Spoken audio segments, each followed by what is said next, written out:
I would now like to hand the conference over to Mr. Ravi Agarwal. Thank you, and over to you, sir. Yeah, thank you, moderator. Warm good morning to everyone, and welcome to the Q2 FY22 results conference call of Glenmark Pharmaceuticals Limited. Before we start the call, a review of operations of the company. For the second quarter of FY21-22, Glenmark's consolidated revenue was at rupees 31,474 million, as against rupees 29,525 million, recording an increase of 6.6% year-on-year. For the 6 months ending September 30th, 2021, Glenmark's consolidated revenues was at rupees 61,123 million, as against rupees 52,973 million, recording an increase of 15.4% year-on-year. On to the businesses. First, the India business. Sales from the formulation business in India in Q2 FY22 was at rupees 9689 million, as against rupees 10,507 million in the previous corresponding quarter, recording a degrowth of 7.8%. As per July-September 21 IQVIA data, while the growth has been impacted by lower contribution from COVID products as compared to the last year, the non-COVID-based portfolio of the company grew 16.7% as compared to the non-COVID IPM growth of 15.3% during the quarter. The India business continues to outperform the industry growth and has grown consistently over the past several years. Glenmark is the fastest growing company amongst the top 20 companies on the conference is now being recorded. Basis. As per IQVIA March September 21 data, Glenmark's India business recorded growth of 26.89% as compared to the IPM growth of 16.77%. The company has increased its market share ranking to 13th from 14th, with market share of 2.51% as compared to 2.31% in the same period last year. Glenmark is ranked first in antiviral, second in derma, fourth in respiratory, and sixth in the cardio market in India.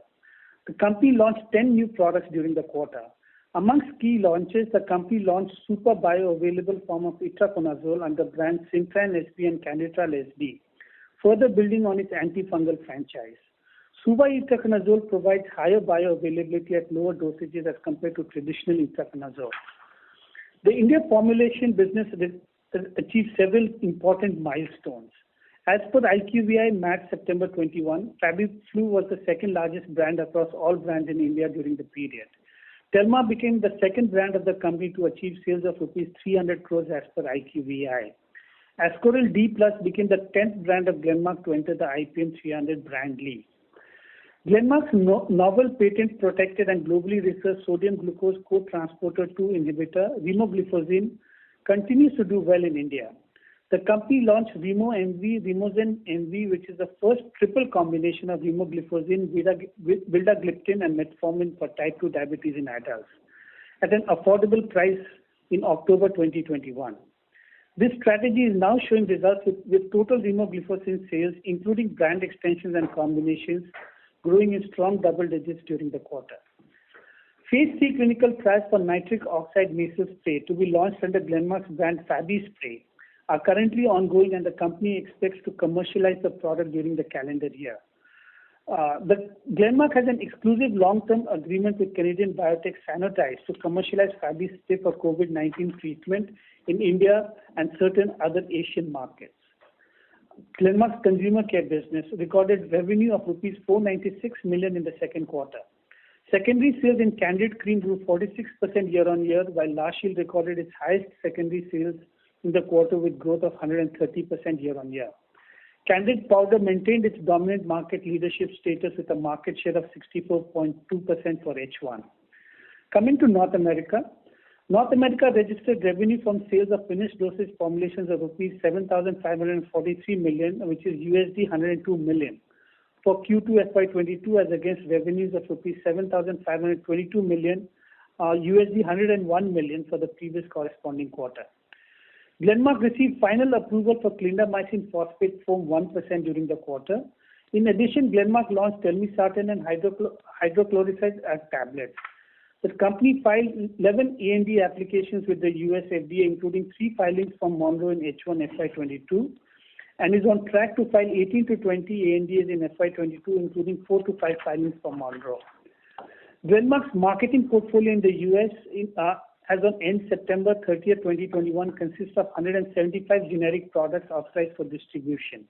The company currently has 47 applications pending in various stages of the approval process with the US FDA, of which 20 are Para 4 applications. Coming to RCI's Asia and MEA regions, what we call ROW markets. For Q2 FY22, revenues from ROW was at rupees 6,526 million as against rupees 3,806 million for the previous corresponding quarter, recording growth of 71.5% year-on-year. The company witnessed healthy growth in the region, aided by strong traction in the COVID portfolio and also strong growth in the base business. Secondary sales in Russia grew 14% and 49% year-on-year in value terms in Russia and Ukraine respectively. As per IQVIA, Russia segment grew 22.8% in value terms as compared to retail market growth of 14.6% in Q2. In Q1 FY22, the company had successfully commercialized Ryaltris in Russia with indications of seasonal and perennial allergic rhinitis in patients over 12 years of age. The company has expanded its respiratory franchise with the launch of Ryaltris Mono during the quarter. The company also witnessed signs of recovery in Asia with strong secondary sales growth led by positive momentum in key markets like Thailand and Philippines. The growth across all the major MEA markets, including Kenya, South Africa, and Saudi Arabia, was positive. Europe. Glenmark Europe's operations for Q2 FY20 was at rupees 3383 million as against rupees 3181 million, recording growth of 6.3% year-on-year. The company witnessed a mixed performance in the Western European region. While growth was affected by continued COVID restrictions in some countries, key markets like UK and Netherlands witnessed positive growth. The Central Eastern European region witnessed healthy growth across most key markets. For H1 FY22, the European region signed 7 contracts for in-licensing products. In line with the company's global focus on the respiratory segment, the company launched tiotropium dry powder inhaler, the bioequivalent version of Spiriva HandiHaler in Netherlands, Spain, and Norway during the quarter. Further, the company launched Ryaltris in UK, Poland, and the Czech Republic in October 2021. The company has detailed plans to launch both these products in multiple other markets in Europe, both with our front end and with our partners. Latin America. Glenmark's revenues from its Latin America and Caribbean operations was rupees 960 million for the second quarter of FY22 as against rupees 984 million. Revenue growth was impacted by Brazil, where the market remained challenging due to the pandemic. However, we have begun to witness recovery in this region, with most of the other markets recording positive growth momentum during the quarter, including Mexico, which grew 27% year-on-year during the quarter. Glenmark's specialty and innovative R&D pipeline. Ryaltris is currently under review with the US FDA as a treatment for seasonal allergic rhinitis in the USA. Glenmark's response to the agency's CRL was submitted to the FDA in July 21 with a PDUFA goal date in Jan 2022. During the second quarter, Glenmark received regulatory approval for Ryaltris in Philippines and Botswana. Glenmark also received MA grants for Ryaltris in several EU markets subsequent to conclusion of the DCP procedure in the first quarter. Sales continue to progress well in Australia, South Africa, Ukraine, and Uzbekistan, and is gaining traction in Russia post-launch. The company launched Ryaltris in UK, Poland, and in the Czech Republic in October 21. Glenmark is targeting launch in other key European markets as well as Philippines, Peru, and Ecuador in the coming quarters. GBR 310. Glenmark has announced successful phase 1 results for GBR 310 that suggest similarity in pharmacokinetic, pharmacodynamic, safety, and immunogenicity profiles between GBR 310 and the reference product omalizumab, marketed in the US under the brand name Xolair. The company is in discussions with potential partners and is targeting to conclude a deal before initiating phase 3 studies. GRC 39815 is currently under phase 1 clinical development with a single ascending dose study in the US. The phase 1 study is expected to be completed in the next few quarters. GRC 17536. Phase 2B study was initiated in Q2 FY22 and is currently ongoing in India with 80 patients randomized till date. The company is evaluating further options, including out-licensing for the molecule. GRC 54276. Preclinical in vitro and in vivo profiling was completed in Q1 FY22 and preclinical DMPK, non-GLP and GLP toxicity studies are currently underway. IND enabling studies are planned to be initiated shortly with phase 1 submission to DCGI planned in Q4 FY22. Glenmark Life Sciences. For the second quarter of the financial year, revenues from operations including captive sales was at rupees 5,618 million as against 5,208 million, growing at 7.9% year-on-year. The EBITDA margin stood at 30.2% for Q2 FY22. External sales for GLS was at rupees 3354 million as against rupees 3213 million, recording growth of 4.4% year-on-year. The growth was impacted due to higher base of COVID products in the previous year. GLS is in the process of executing brownfield and greenfield capacity expansion projects to support strategic growth levers.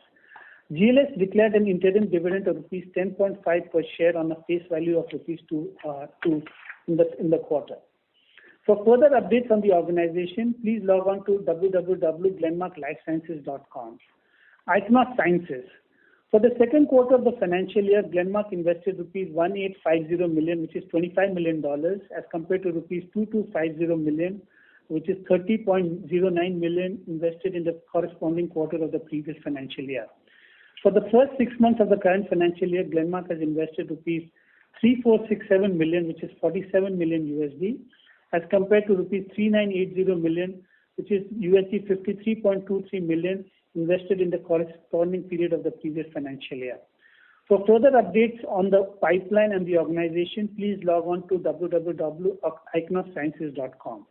The pipeline update for the latest quarter of this financial year is published on this site. The key objectives for FY22, we expect the revenue growth to be around 10 to 15% during FY22.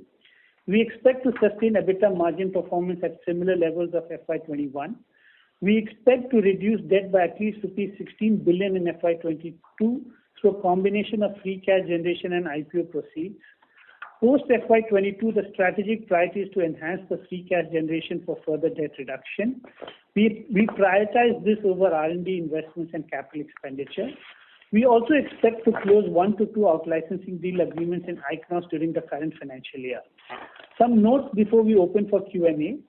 Forex loss for the quarter was at rupees 25.9 crores, which is recorded in other income. Gross debt for the period ending 30th September 2021 was at rupees 3587 crores as compared to rupees 4687 crores as on 31st March 2021, which is a reduction of 1100 crores. Net debt for the period ending 30th September 2021 was at rupees 2159 crores as compared to 3549 crores as on 31st March 2021. The total net debt reduction in H1 was at rupees 1390 crores from a combination of IPO proceeds and internal cash generated. The company further incurred cash expenditures of rupees 40 crores in ABCD Technologies, $7.5 million premium on prepayment of FCCBs, and a dividend payout of rupees 70 crores in first half FY22. Inventory for the period ending 30th September 2021 was at rupees 2531 crores as compared to rupees 2277 crores as on 31st March 2021.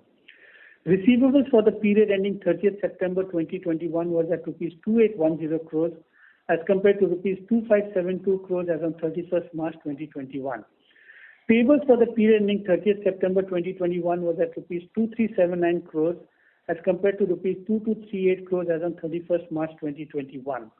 Thus, the net working capital for the company has increased by rupees 351 crores in H1 FY22. The total asset addition was at rupees 171 crores in the quarter as compared to rupees 260 crores in Q2 FY21. Of this, the tangible asset addition for the quarter was at rupees 132 crores. R&D expenditure for Q2 was at rupees 329 crores, which was 10.5% to net sales for the quarter. Before we open the floor for Q&A, I would like to introduce the management of Glenmark on the call. We have Mr. Glenn Saldanha, Chairman and Managing Director, Mr. V.S. Mani, Executive Director and Global CFO, and Mr. Robert Crockart, Chief Commercial Officer. With that, we'd like to open the floor for Q&A. Over to you, moderator. Thank you very much. Ladies and gentlemen, we will now begin the question-answer session. Anyone who wishes to ask a question may press star and 1 on their touchtone telephone. If you wish to remove yourself from the question queue, you may press star and 2. Participants are requested to use handsets while asking a question. Ladies and gentlemen, we will wait for a moment while the question queue assembles.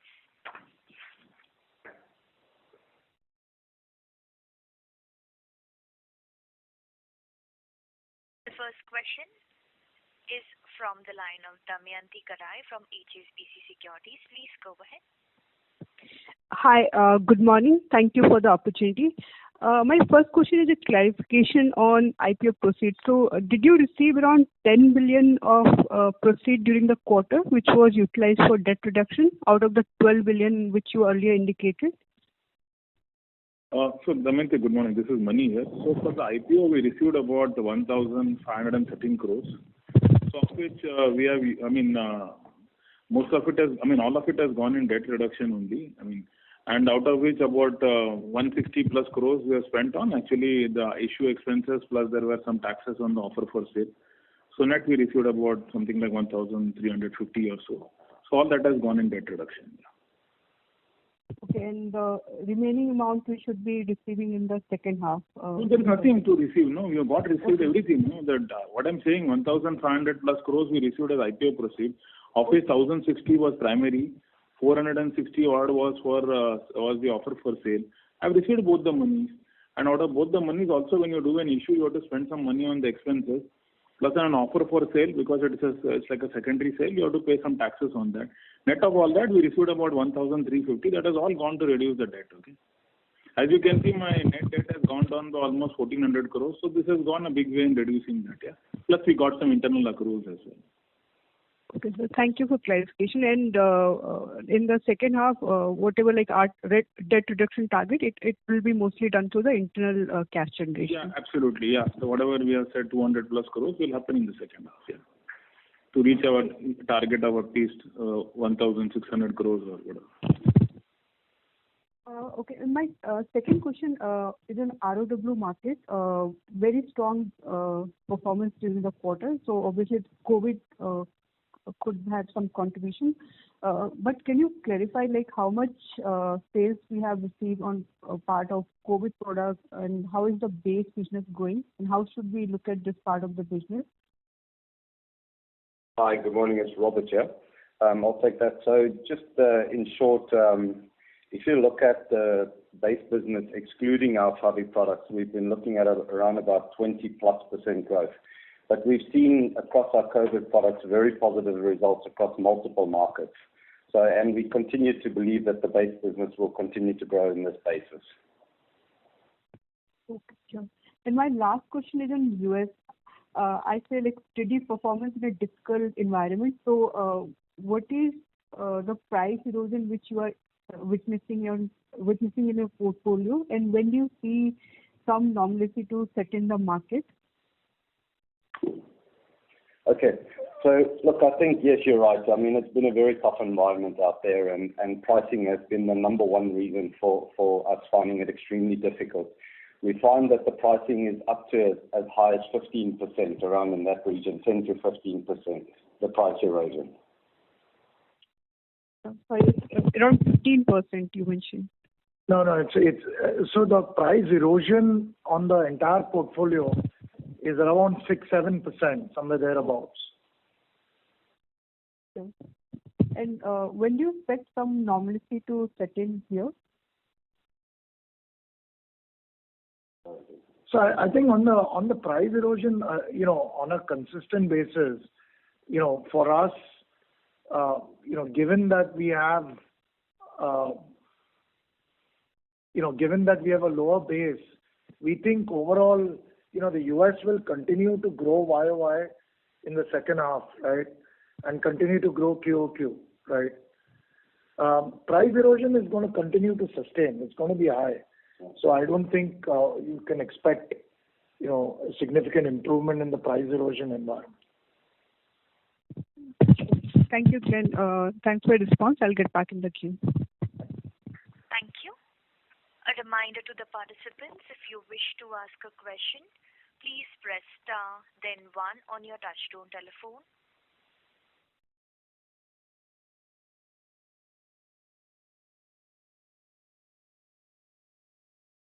The next question is from the line of Saion Mukherjee from Nomura. Please go ahead. Yes, thanks. Good morning.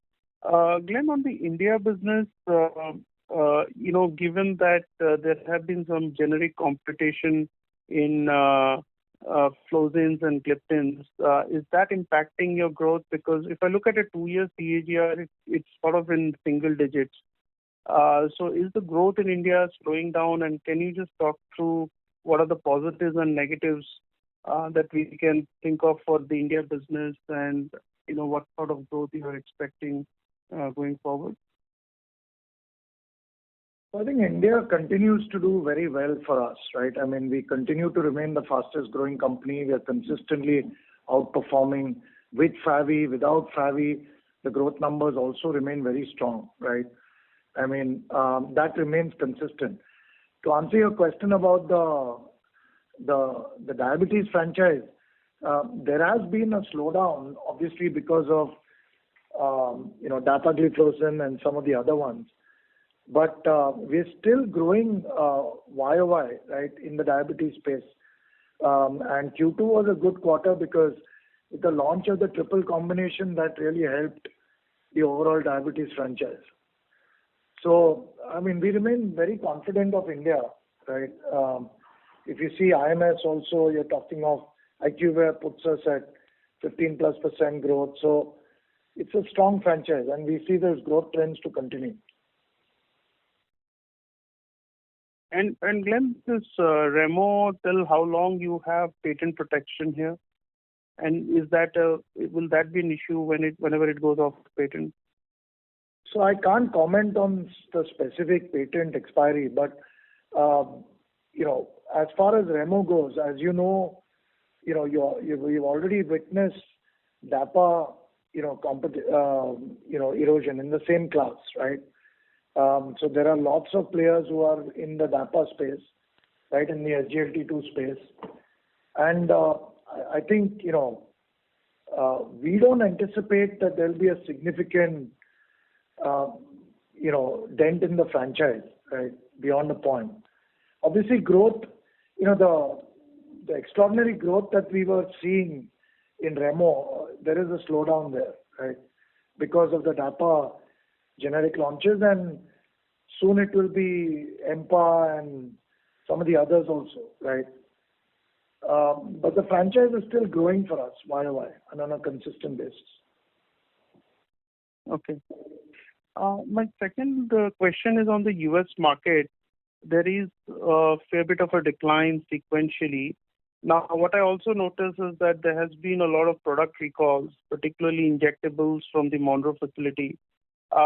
Is there any challenge that you're facing on the manufacturing side, and how much of an impact those had on your revenues? Product like Brovana and all sort of not failed to sort of pick up.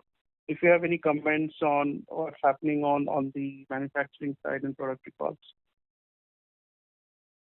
So we had a voluntary recall that was done out of some of the products that we were manufacturing from Monroe. Clearly, this was not initiated by any regulatory actions, but it was a voluntary recall because of some quality issues that we faced. So I think, as far as the recall goes, the impact has been minimal so far, right? And I think second half, H2, you should see some of these products coming back and our market shares coming back, right, on these products. Okay. If I can ask one more question, Glenn, on the if you can update on anything incremental on Ichnos as far as out licensing or fundraising is concerned, and also you have this biosimilar Xolair which you have mentioned for some time now. Is there an issue with the product as such that we haven't seen a licensing deal there? So if you can give any insight on that product as well. Thank you. Sure. So on Ichnos, I mean, the two things, right? One is the products, right? I mean, both 1342 continues to do well in clinical trials, and now 1442 we are preparing for it to enter the clinics this year. So we'll have two very strong bispecific antibodies in the clinics in this year. And then we have a trispecific which will come in next year. So I think the platform and the technology is doing really well for us. As we guided this year, we will close 1 or 2 licensing deals. So we are very close to doing 1 deal.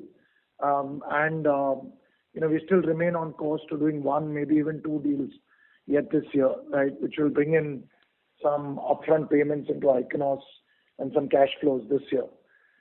Next year, of course, with 3 assets being in the clinics, 2 to 3 assets being in the clinics, right? That franchise becomes exceedingly valuable, right? At that point, and with 1342 POC hopefully coming through, right? Closer to the end of this year, we think there's a strong possibility at that point this company will get valued appropriately and we'll be able to do a capital raise. Okay. So Glenn, are you saying that the capital raise efforts are not being pursued at this point? You're waiting for more of this to play out over the next 12 months before you again restart the process? All I can say is for this year, till we see POC for 1342, right, we will not go in for a capital raise. Okay. And any comment on Xolair, Glenn? On Xolair, we still continue to pursue partnerships for the asset. Yeah, but any hurdle if you want to kind of call out or anything you want to share on that?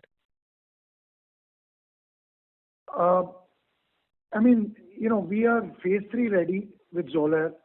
Obviously, the investment has to be weighed. We've clearly decided we will not invest in the phase 3, and hence we want to partner it out. Otherwise, it remains a good opportunity overall. Okay. Thank you. Thank you. Reminder to the participants, if you wish to ask a question, please press star then 1 on your touchtone telephone. The next question is from the line of Shyam Srinivasan from Goldman Sachs. Please go ahead. Good morning. Thank you for taking my question. Just the first one is on the margin dynamics. So I think we saw gross margins go up, but I think the other operating expenses have increased to kind of keep the margins where they are at about 19%. So just want to understand some of the dynamics behind that. So, Shyam, Mani here. So 2 things. Obviously, our gross margins, whenever on a historical basis or whatever we are seeing the trend, normally we've been at about 66-67%. So when there is no COVID products, it will obviously go very close to that. And as far as the other expenses are concerned, obviously we have controlled it better in the past couple of years. And I believe that while it may be a little higher in the second half, it may go up to maybe 25, 26, but only in the second half mainly. So I think broadly you can see your EBITDA margins, staying at about 19%. Yeah. Yeah, so Mani is saying in the second half and just correlating to your guidance. So we go to 65, 66, but the 26% other expenses. So do the math, it goes to whatever. Yeah, broadly we take care of our and that's working well as per the way markets are there and how it is. So I think around 19% EBITDA is pretty much on. Got it. Helpful. Second question, just to the earlier participant who had mentioned for the US price erosion at about 10 to 15%. It's one of the higher numbers we have heard during this earnings season. So is it a function of our portfolio? Is it because we are the challengers and we are taking those price cuts to gain share? If you can help us understand, Bob or Glenn, if you can help us understand what's happening on the pricing environment, and are we the ones that are reducing prices? So I think, Shyam, Robert was referring to prices on a specific portfolio. I think overall it's in the range of 6-7%, right? What we are seeing right now. Okay, so it's not a double-digit plus. If you see, I think Glenn, I think some of the commentary has also been inventory destock from the channel. Are you experiencing that as well during the quarter? US. I think the US environment continues to remain challenging, right? In terms of the number of competitors, the new product approvals and pricing, right? So it's a very tough environment, right? It's more, it's rapidly commoditizing. Sure. Got it. This is how it's going to remain, at least in the foreseeable future at this point. That's what we think. Okay. Got it. Second question is on Realtris. You've got approvals and maybe launch in the UK and Europe. So how, any early indications or color that you've got, and how should we look at the overall opportunity for this? Hi. Yes. So I think Realtris in general, we've had very positive momentum. When you look at our launches in Australia, South Africa, Ukraine, Uzbekistan, more recently also in Russia, the momentum's been very good. And we have multiple countries that we're launching as we speak. So just in October, we've launched in the UK, Poland, Czech, and so on. So yes, I think we're ahead of the game, and we expect it to continue in this way. Got it. Thank you and all the best. Thank you. Thank you. Thank you. The next question is from the line of Sameer Baisiwala from Morgan Stanley. Please go ahead. Thank you and good morning, everyone. Glenn, once you out-license one or two from Ichnos, then what does it mean for Glenmark's R&D investment into Ichnos on a quarterly basis? Does it bring down the rate meaningfully? So Sameer, if you see this year itself, the R&D spends have come down overall, right? They're at about 10.5%. And also Ichnos' burn rate has come down and is constantly on the decline because, the big spender was ISB 830, we were running the phase 2B. Since that's over, now we're running, we have one asset in the clinics and another one entering. So the overall spend rate has come down for Ichnos, and it will stay lower, right? So that will be the P&L impact, Sameer, right? In terms of when you consolidate. Obviously, the deals will bring in cash, right? So our cash investment into Ichnos will come down on a consistent basis, right? Starting this year. So if this year we are investing, we were on a regular basis, if we were to invest 90 million, that will come down by 10 or 20 million or 30 million, depending on what the upfront looks like. And then subsequent years also, with the capital raise and further licensing revenues, the cash investments will keep coming down.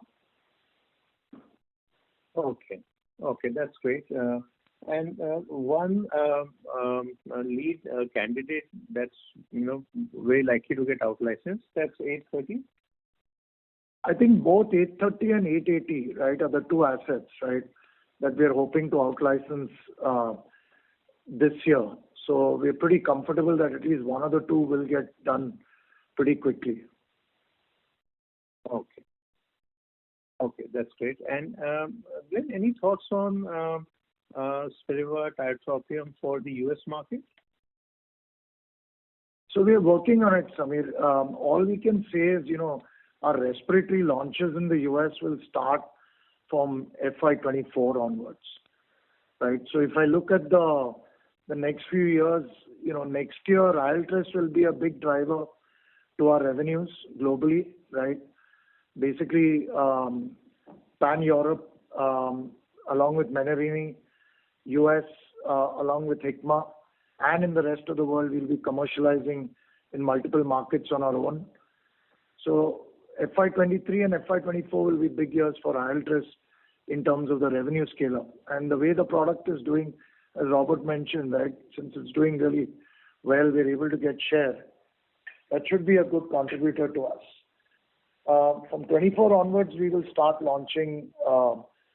We hope to start bringing some of the respiratory products to the US market, FY24 onwards. Glenn, how many of your inhaler products are presently in phase 3 clinical? So, Sameer, we can't comment. We have one which is initiating phase 3 or is in phase 3. But on the rest, we can't comment. Okay. No, this is very clear. I mean, we have 3 products in Europe, right? I mean, we have Salmex, right? We have Tio-DPI commercial. We have Ryaltris commercial, right? These 3 are commercial.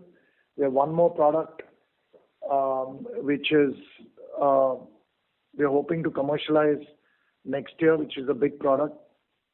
So I think we'll have 4-5 products in Europe by next year in FY23 on the respiratory side. And in the US, we will start commercializing from FY24 onwards, either on our own or through a partnership. Okay. And so then just a follow-up on this. So have you disclosed the name of this big inhaler launch in Europe next year? You just mentioned. No, we haven't spoken about it. Okay. Okay, that's good. And one final question, if I may. How are you seeing the input cost pressures, Glenn? It could be raw material side, on energy side, or freight, or anything. Any thoughts on that? Samir, this is Mani here. So on the raw material side, obviously, on and off we see some uptick and some of the supply chain issues. But on an overall basis as a firm, we've always taken some strategic calls to actually increase our inventories, etc., to take care of ourselves. So I think broadly, with the initiatives they do on the raw material side, we see margins very close to where we always were. So as of now, at least we don't see a big dent or anything on that. On the other side, if you ask me on the logistics side, yes, there have been increases on the freight cost, but people have been again a little smarter. You increase more of sea than air. So a lot of efficiency improvements are there to take care of some of these headwinds. Okay. I think on and off. I mean, as I alluded to one of the earlier questions, that we will try and we are definitely there on the EBITDA margins at about 19%. Okay. Okay, great. Thanks. That's all for that. Thank you. Thank you. A reminder to the participants, if you wish to ask a question, please press star then 1 on your touchtone telephone. The next question is from the line of Krish Mehta from Enam Holdings. Please go ahead. Yeah, hi. Thank you for taking my question. So I had 2 questions. The first being on capex. If we could get some outlook or guidance on how we see capex for the second half of this year, as well as maybe FY23. And my second question is on Ryaltris for the US FDA approval timeline. So is there a broad timeline that we're expecting them to respond to our response for the Ryaltris launch? So Krish, I'll take the first question. So on the capex, as we had guided earlier to about 650, between 650 to 700, I think the first half clearly indicates we are very much on the same trajectory. So whatever number we had, 337 or something, so broadly we should be in and around 650 plus. Next year also we see ourselves around those levels only. As we had guided earlier, in the past we used to have a lot more, but over the years some of the expansions, etc., have been taken care of. So at least for the next 1 to 2 years, we see these numbers being there. Yeah. And on Ryaltris, with the PDUFA date being Jan, so we are hoping to get approval around that time frame. Okay, thank you so much and all the best. Thank you. Reminder to the participants, if you wish to ask a question, please press star then 1 on your touchtone telephone. The next question is from the line of Vishal from Nirmal Bang. Please go ahead. Thanks for the opportunity. On Ryaltris, can you explain how is it differentiated versus other anti-allergy nasal sprays like Dymista and other such nasal sprays?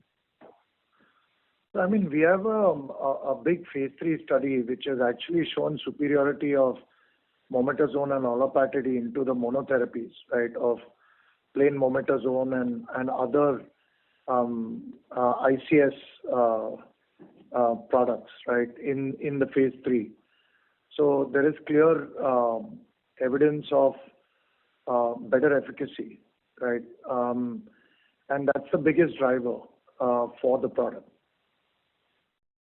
Okay. And any color on how the product is doing wherever it is launched?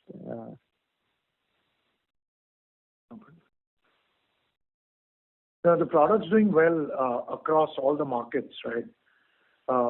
So, I mean, it's... I can repeat that. I mean, I think it's, as I said earlier, we've launched it in multiple countries, and with all the countries where we've launched, we're ahead of the game. We're expecting multiple. We've just launched in 4 more countries just in October. So in the coming months, we expect a similar trend. Will you also look to launch this in India? You've already launched it. No, we haven't launched Ryaltris in India. We have a product, Ryaltris AZ, which is mometasone azelastine in India, but we don't have Ryaltris in India yet. Okay. And just on this sanitized nasal spray, when should we expect the phase 3 data on it? We are hoping to complete the trial. As you know, the number of COVID cases have come down in India significantly, so we are struggling from a recruitment perspective. But we are hoping to try and finish the trial, around the December-Jan timeframe. Okay, so the approval will take longer. Approval should be around Q4. Is the worst case for us. Okay. And is there enough manufacturing capacities here on sanitized nasal spray? Yes, we do have capacities. And on Molnupiravir, are you working on that molecule? We can't comment on our pipeline, right, for India. Okay. So in the previous quarter, you had highlighted 2 large launches that you expect to make, 2 meaningful launches, probably in India, I think. So has those happened or they are yet to happen? So we launched Subutetraconazole, which is a huge launch, first time in India. We launched Vilor F, which is Vilantrol Fluticasone, again, first time in India. These are the 2 big ones, and we launched the triple combination of Remogliflozin, right? So we had 3 big launches in Q2. Okay. And then one final one. In the US, you have launched Theophylline and Brovana, but I think the market share ramp up is not good enough. On Theophylline, my sense is you have low teens market share, despite being the only player. So is there an issue ramping this product up? So I think, as regards Theophylline, we are still working on driving our market shares, okay, as we go forward. As regards Brovana, because of the recall that we had, we need to go back and, again start driving our shares. Okay. So Theophylline ramp up, any timelines on where we should be and in terms of market share and by what time? We can't guide to any specific timeline, but we still continue to drive our market shares for Theophylline. Okay. Thank you. Thank you.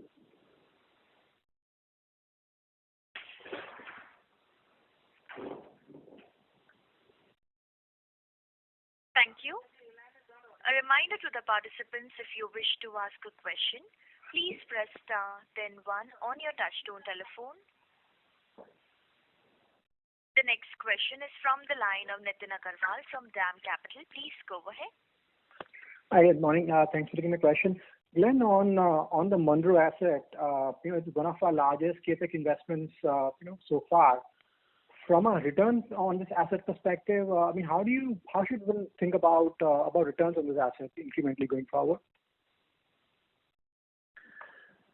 I think, Nitin, given that we have 3 lines there, right? We have injectables, pre-filled syringes, we have nebulizers, and oral solids, right?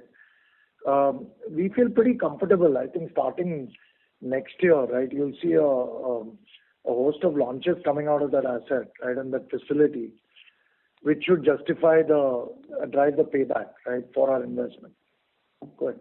So Nitin, basically, obviously, we did invest some amount of money, but the OpEx should be about 30-35 million. So broadly, we see, when the production and ramps up and products start coming out, it should more or less take care of it, very well, easily. And pretty strategic in nature. So right now, just to sort of take from there, the plant is losing about $30 million because there's not much revenue from there right now, right? No, not all of it gets spent every year. No, see, as and when we launch, I'm just trying to tell you the OpEx, what could happen in a year. So a decent amount does get spent, but we do make some products in the first half also. We did put some products in the market. So I think as and when it ramps up fully, it will take care of itself very easily.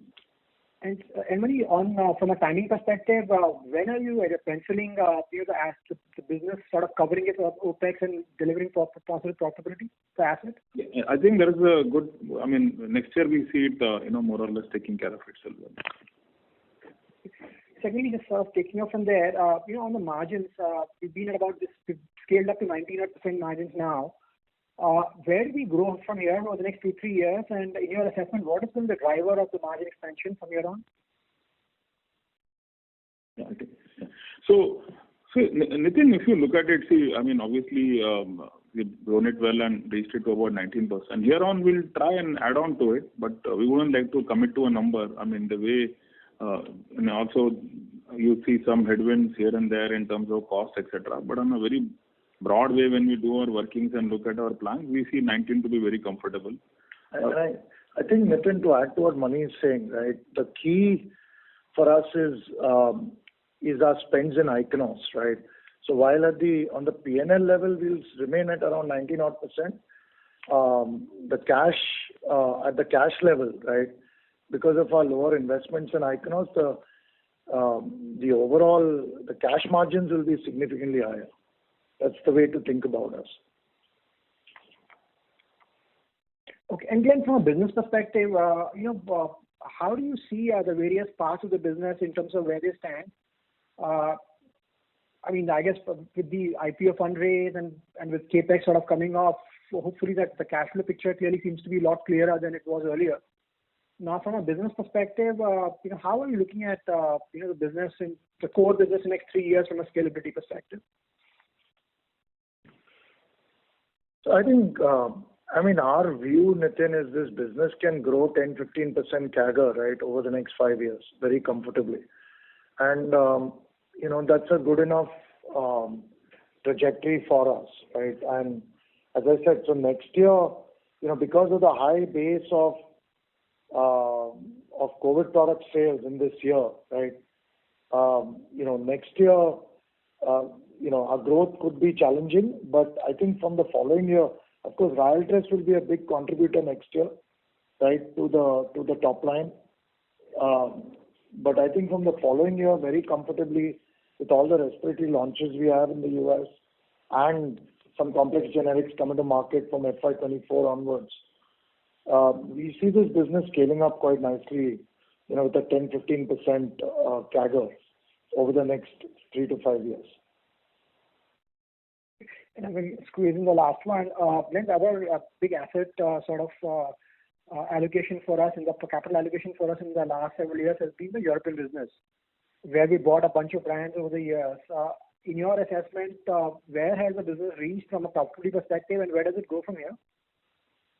I think it's doing very well for us. And, even this year, I think we're anticipating around 15-20% in H2 growth numbers. I think next year also will be strong. So Europe is doing well for us. With the launch of Ryaltris, that will further accelerate things. It's about a $200-250 million business for us. So it should continue to keep scaling at a pace which is faster than some of our other geographies. Right. And Glenn, in terms of your investment requirements by way of further brands acquisition, is that still an imperative for the business, or I think business reaches a size where you don't really need to do that anymore that aggressively? Yeah, I think, Nitin, we have reached definitely a critical size. As you can see in the first half of this year also, the spends on some of these in-licensing has substantially come down. So I think we have ramped up well. I mean, people can take various routes to reach an end. Somebody would acquire a company, somebody would in-license. So I think we have done well to put up a good business of 200 million, close to that. So I think overall it has reached a critical stage. So I think it works well for us. Okay. Thank you, and best of luck. Thank you. A reminder to the participants, if you wish to ask a question, please press star then 1 on your touchtone telephone.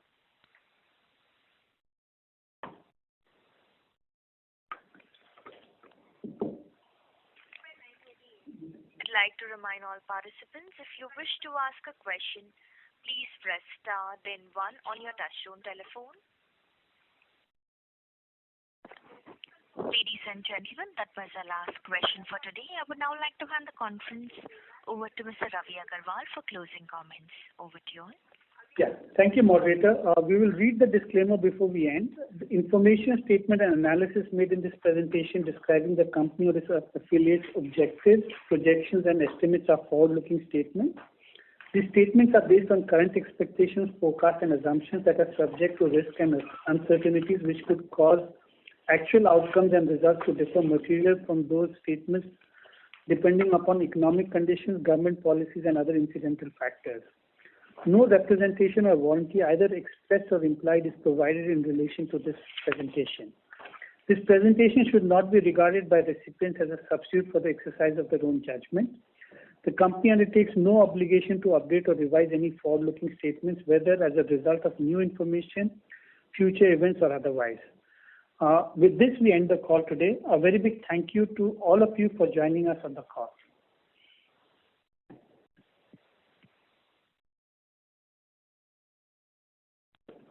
Thank you very much. On behalf of Glenmark Pharmaceuticals Limited, that concludes this conference. Thank you all for joining. You may now disconnect your lines.